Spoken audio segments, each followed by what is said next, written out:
The world of Dragon Age is quite extensive and home to a lot of things, including 9 countries. But the largest and by far most powerful of those nations is the southwestern Orlesian Empire.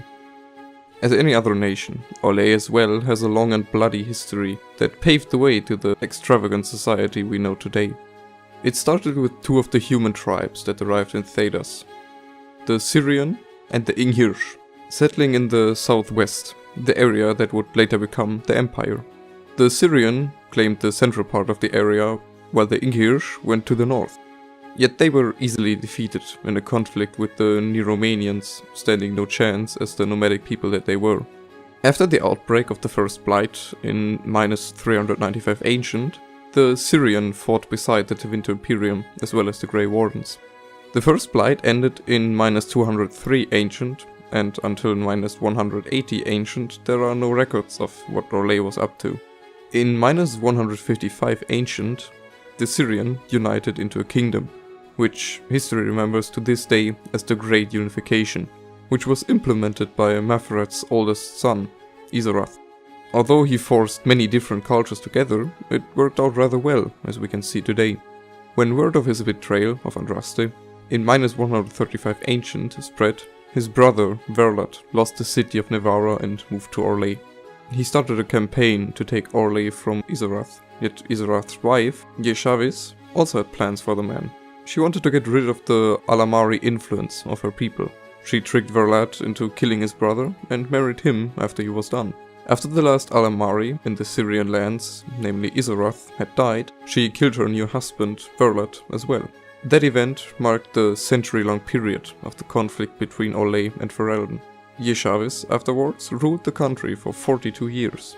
In -11 Ancient, the faith of the Makers spread rapidly through the south and started the construction of the first great temple in Val Royeaux, which today is the center of faith.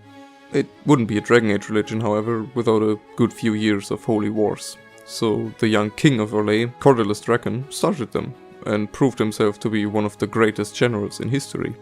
Just 8 years later, in -3 Ancient, he had conquered several neighboring city-states and was crowned the first emperor of Orlais. During his reign, the Chantry was founded and the first divine, Justinia I, was elected.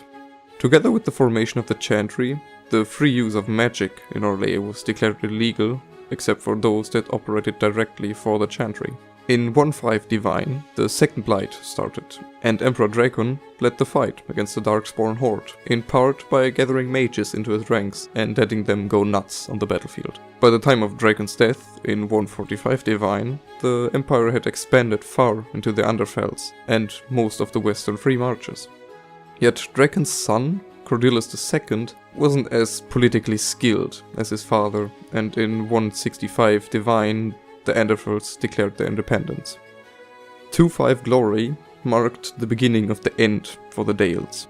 The skirmishes between the Dales and Orlais increased in numbers, and in 2.9 Glory, the elves even attacked the Orlesian town of Red Crossing, quickly taking it over. Although Orlais declared war, the elves managed to capture Monsimar and laid siege to Val Royeaux. The Divine at that point, Renata I, called for an exalted march. Even after taking the capital of the Empire, Halamshral, the capital of the Dales, was crushed by Orlesians in 220 Glory, ending a conflict that lasted nearly 3 centuries. What remained of the Dales was forced to become part of the Empire, and alienages were created for the elves that submitted. In 299 Glory, the construction of the Grand Cathedral in Val Royeaux, after nearly 200 years, was finished, and because of its 2 towers that were seen from miles around, the Towers Age was named. It was off to a happy start, with the beginning of the Third Blight in 310 Towers. By 318 Towers, the constant pressure of the Grey Wardens caused Orlais to send aid to the city-states of the Free Marches. In 325 Towers, they took part in the final battle in Starkhaven, then, however, took advantage of the weakened Free Marches and took control of Nevarra, until they were driven out in 365 Towers. Starting in 440 Black, an age that was named after the fight against the Black Divine in Tevinter, the Chantry recruited armies from all of its domains to conquer Tevinter. The conflict went on until 510 Exalted, yet still failed. Even after calling for 4 Exalted marches, the Chantry, as so many others, had failed to take their capital of Minrathous. The Exalted Age, named after the persistent war against the winter, started off grand once more. In 513 Exalted, the Fourth Blight broke out, and Orlais, being kinda dickish, sent only a token force. Tylus van Markham was crowned the first king of Navarra after claiming to be a descendant of Drakon. He proved his military prowess and established Navarra as a growing power. Between 725 and 785 Storm, the empire was busy with the Cunari Wars, in which 3 exalted marches were called by the Divine. They even managed to steal the tome of Coslun. In 744 Storm, the new emperor, Freyan, allowed women to become knights after witnessing the death of Sir Evelyn. She was the first female chevalier, killed by another knight from Orlais, Khaliva, in a fury caused by him being bested by a woman. 760 Storm marked the year that the Cunari occupation of Kirkwall was lifted by an Orlesian chevalier called Michel Lafay, who also became the first Viscount on behalf of Orlais. The Blessed Age was named in 799 Storm after the Cunari Wars ended and the birth of twin boys to Emperor Etienne I. It quickly started off in 85 Blessed, with a rebellion in Kirkwall that eventually regained them their status as a free city-state. 19 years after that, under the leadership of Mad Emperor Reville, Orlais invaded Ferelden.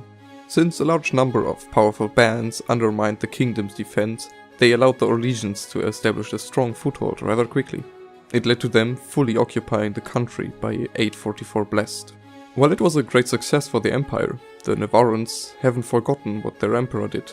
When Etienne cast aside his wife of 15 years, who happened to have been a Pentagast, they waited for the perfect opportunity to retaliate.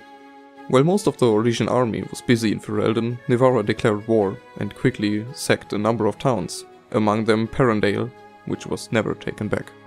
Reville lost his favor with the court, and they turned to his twin brother, yet he didn't give a damn about the throne. Eventually, in 847 Blessed, Reville had his brother Gratian, his wife, 3 children and their 8 grandchildren killed, then proceeded to lock himself in his room, fearing retribution for their murders. He died after having been locked in there for a year. In 896 Blessed, Merrick Theron took charge of the rebellion of Ferelden, and although Emperor Florian sent more troops to support his first cousin, the rebels in 9-2 Dragon gained their freedom, taking away a large portion of the empire. The relations of the two countries remained tense until Celene I took the throne in 920 Dragon. Under her rule, they officially made peace. For some time before 937 Dragon, before the Mage Templar War was started, many of the Orlesian nobility plotted to retake the weakened Ferelden against Celene's wishes. She struggled to keep the peace and keep her nobles under control. A year later, trouble started brewing, as Grand Duke Gaspard de Chalon stirs people up against Celene. 2 years later, in 940 Dragon, he openly speaks out against her and starts the War of the Lions, which was eventually resolved in 941 Dragon by the Inquisition. If Orlais is known for one thing, it's culture and the abundance thereof.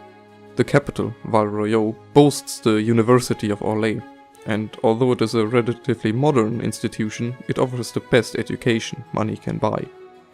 Among the many holidays of the country, Summer Day is by far the most holy. It celebrates the beginning of summer and takes place at the beginning of Molioris, also known as Bloomingtide, the 5th month of the calendar.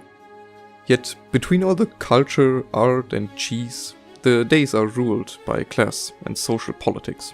The nobles have great concern for fashion, leading to both men and women wearing cosmetics of all kinds, which seems kind of strange, considering that they, while in public, wear elaborate masks pretty much all the time.